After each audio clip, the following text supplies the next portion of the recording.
जंगल में गए तो एक स्वर में बरहा पीडम नटवर बपुः कर्णयोः कर्णिकारम विभ्रदवासा कनक कपिशं वैजयंतीं च मालां रंध्रान्वेणो रधर सुधया पूरयन् गोप वृंदैर वृंदारण्यम स्वपदरमणम प्राविशद गीत कीर्ति। ये श्लोक गान किया।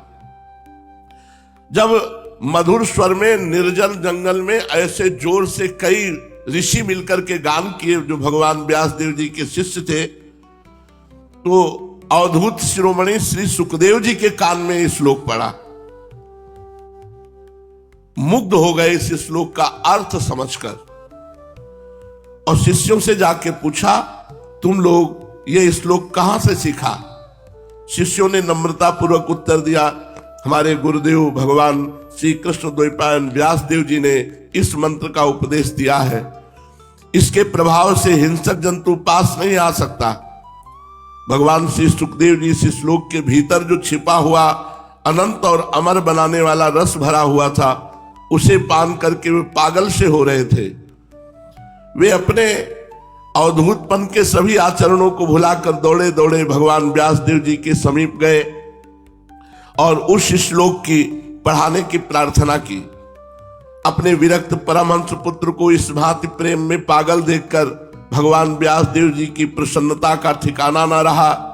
वे श्री सुखदेव जी को एकांत में ले गए, धीरे से कहने लगे, बेटा मैंने इसी प्रकार 18,000 श्लोकों की परमहंस संहिता बनाई है, तुम उसका अध्ययन करो। इन्होंने आग्रह करते हुए कहा, नहीं पिताजी, हमें तो बस यही श्लोक बता दीजिए। भगवान व्यास देव जी ने इन्हें वही श्लोक पढ़ा दिया और इन्होंने उसी समय उसे कंठस्थ कर लिया। अब तो ये घूमते हुए उसी श्लोक को सदा गायन करने लगे। श्री कृष्ण प्रेम तो ऐसा अनोखा नशा है कि इसका जिसे तनिक भी चस्का लग गया वो कभी त्याग नहीं सकता। मनुष्य यदि छोड़ना भी चाहे तो भगवान का प्रेम उसे छोड़ने नहीं देता। श्री सुखदेव जी को श्री कृष्ण रसासव, श्री कृष्ण मधुमय मनोज्ञ मदिरा का चस्का लग गया। फिर वे अपने अवधूतपने के आग्रह को छोड़कर श्री व्यास जी के समीप जाकर श्रीमद् भागवत के पठन में संलग्न हो गए और सांगोपांग 18,000 श्लोक कंठस्थ किए।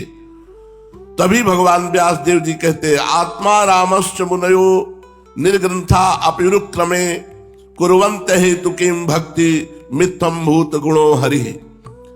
भगवान के गुणों में यही तो एक बड़ी भारी विशेषता है कि जिनकी हृदय ग्रंथि खुल गई है, जिनके सर्व संशयों का जड़मूल से छेदन हो गया है, जिनके संपूर्ण कर्म नष्ट हो चुके हैं, ऐसे आत्माराम मुनि भी भगवान के गुणों में अहेतु की भक्ति करते हैं। क्यों ना हो, वे तो रसराज है ना। प्रेम सिंधु में डूबे हुए को किसी ने आज तक उछलते देखा नहीं।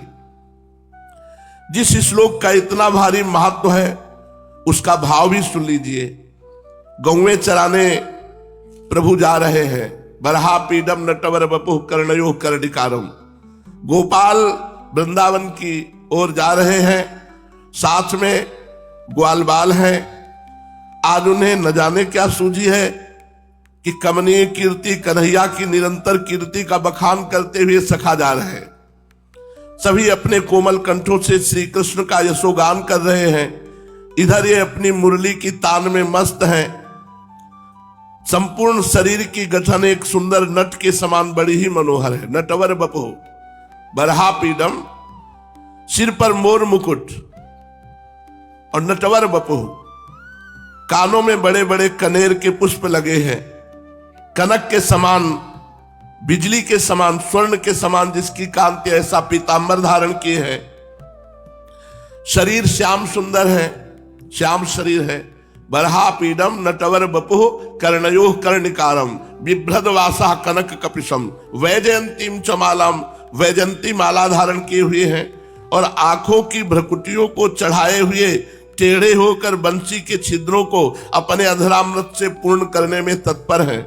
उन छिद्रों में से विश्व मोहिनी ध्वनि सुनाई पड़ रही है। पीछे पीछे ग्वाल बाल यशोदानंदन का यशोगान करते हुए जा रहे हैं। इस प्रकार के मुरली मनोहर अपनी पदरज से वृंदावन की भूमि को पावन बनाते हुए ब्रज में प्रवेश कर रहे हैं। जगत को उन्मादी बनाने वाले इस भाव को जब अवधूत शिरोमणि सुखदेव जी सुन करके पागल हो गए तो फिर अवधूत नित्यानंद जी कैसे शांत बैठे रह सकते थे। जे ही नित्यानंद जी को यह श्लोक श्रीवास के मुख से सुनने को मिला, हुंकार मारी आसन में बैठे थे और मूर्छित होकर पृथ्वी पर गिर पड़े। मूर्छित होते ही प्रभु ने श्रीवास से कहा, दोबारा इसी श्लोक का गान करो। श्रीवास जब दोबारा श्लोक पढ़ने लगे तो नित्यानंद प्रभु जोरों से हुंकार करते हुए हा कृष्ण हा कृष्ण, उनके दोनों नेत्रों से अविरल अश्रु बह रहे थे। शरीर के सभी रोम बिल्कुल खड़े हो गए, पसीने से शरीर भीग गया, प्रेम में उन्माद की भांति नृत्य करने लगे। प्रभु चैतन्य महाप्रभु, गौरांग महाप्रभु उठे और नित्यानंद महाप्रभु को गले से लगा लिया। दोनों महापुरुष परस्पर एक दूसरे का गाढ़ आलिंगन करने लगे। नित्यानंद प्रभु प्रेम में बेसुध से प्रतीत हो रहे थे। उनके पैर कहीं कहीं लड़खड़ा रहे थे और वो जोर से बोल रहे थे हा कृष्ण कहकर रुदन कर रहे थे। रुदन के बीच बीच में जोर से हुंकार करते थे। इनकी हुंकार सुनकर उपस्थित भक्तजन थर थर कांपने लगे। सभी काठ की पुतली की भांति स्थिर भाव से चुपचाप खड़े थे। इसी बीच बेहोश होकर के नित्यानंद महाप्रभु निमाई अर्थात चैतन्य महाप्रभु की गोद में गिर पड़े। महाप्रभु नित्यानंद के मस्तक पर अपना कोमल कर कमल फिराया।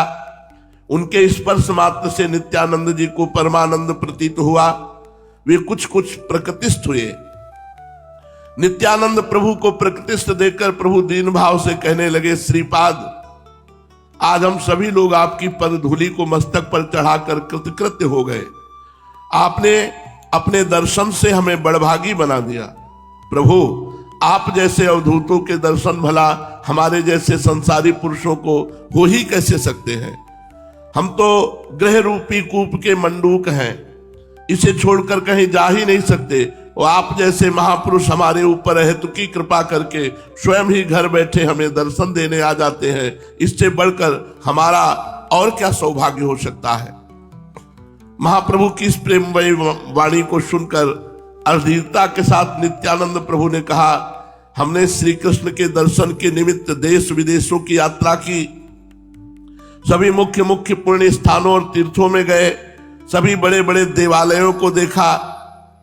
जो जो श्रेष्ठ और सात्विक देव स्थान समझे जाते हैं उन सब के दर्शन किए, किंतु वहां केवल स्थानों के दर्शन हुए। उन स्थानों के सिंहासनों को हमने खाली ही पाया। भक्तों से हमने पूछा कि इन स्थानों से भगवान कहां चले गए, तो मेरे इस प्रश्न को सुनकर बहुत से चकित रह गए, बहुत से चुप हो गए, बहुतों ने मुझे पागल समझा। मेरे बहुत तलाश करने पर एक भक्त ने बताया कि भगवान तो नवद्वीप में प्रकट होकर श्री कृष्ण संकीर्तन का प्रचार कर रहे हैं, तुम उन्हीं की शरण में जाओ, तभी तुम्हें शांति प्राप्त हो सकेगी। इसलिए हे मैं नवद्वीप में आया हूं। दयालु श्री कृष्ण ने कृपा करके स्वयं ही मुझे दर्शन दिए।